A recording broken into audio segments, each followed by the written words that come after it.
மத்திய சென்னை மக்களவை தொகுதியின் பின்னணி குறித்து தற்போது பார்ப்போம். தமிழகத்தில் மட்டுமல்ல, நாட்டிலேயே குறைவான பரப்பளவு கொண்ட சிறிய மக்களவை தொகுதிகளில் மத்திய சென்னையும் ஒன்று. 2009ஆம் ஆண்டு தொகுதி மறுசீரமைப்புக்கு பின் வில்லிவாக்கம், எழும்பூர், துறைமுகம், சேப்பாக்கம், திருவல்லிக்கேணி, ஆயிரம்விளக்கு, அண்ணாநகர் ஆகிய 6 பேரவை தொகுதிகளை மத்திய சென்னை மக்களவை தொகுதி உள்ளடக்கியுள்ளது.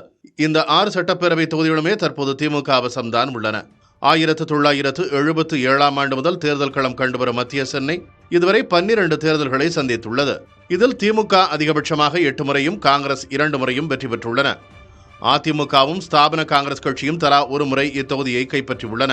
திமுகவின் முரசொலி மாறனும், தயாநிதி மாறனும் இத்தொகுதியில் அதிகபட்சமாக தலா 3 முறை வெற்றி பெற்றுள்ளனர். திமுகவை சேர்ந்த கலாநிதியும், காங்கிரஸைச் சேர்ந்த அன்பரசுவும் தலா 2 முறை இங்கு வெற்றி பெற்றுள்ளனர். கடந்த முறை நடைபெற்ற தேர்தலில் திமுகவின் தயாநிதி மாறன் 4.48 லட்சம் வாக்குகளை பெற்று வெற்றி பெற்றார். அதிமுக கூட்டணியில் களமிறங்கிய பாட்டாளி மக்கள் கட்சி வேட்பாளர் சாம் பால் 1.47 லட்சம் வாக்குகள் பெற்று தோல்வியடைந்தார். மக்கள் நீதி மய்யம் கட்சியின் கமீலா நாசர் 92,000 வாக்குகளையும், நாம் தமிழர் கட்சியின் ஆர் கார்த்திகேயன் 30,000 வாக்குகளையும், எஸ்டிபிஐ கட்சியின் ஷேக் முகமது 23,000 வாக்குகளையும் பெற்றனர்.